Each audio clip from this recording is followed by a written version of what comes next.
अस्सलामुअलैकुम नाजरीन, हम आपकी खिदमत में एक कहानी लेकर पेश हुए हैं और इस कहानी से हमें बहुत कुछ सीखने को मिलेगा। पैगंबर इस्लाम सल्लल्लाहु अलैहि वसल्लम के पास एक गरीब आदमी ने जाकर अर्ज़ की, मेरा हाथ बहुत तंग है, कोई ऐसी तजवीज़ बता दीजिए कि ये तंगी जाती रहे।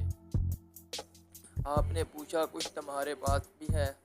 उसने कहा, सिर्फ एक दर्री और एक लकड़ी का प्याला। फरमाया, दोनों चीज़ें ले आओ। गरीब इसी वक्त दर्री और प्याला ले आया।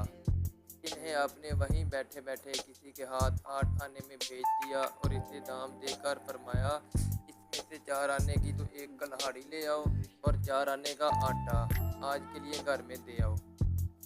थोड़ी देर में जब वो आटा घर पहुँचाकर और कल्हाड़ी लेकर आपकी खिदमत में दोबारा हाजिर हुआ तो आपने अपने हाथ से इसमें लकड़ी का दस्ता लगा दिया और फरमाया, जाओ हर रोज़ जंगल में जाकर इससे लकड़ियाँ काट लाया करो और इन्हें बेचकर घर का खर्च चलाया करो। 15 दिन बाद फिर आना और हमें अपना हाल सुनाकर जाना।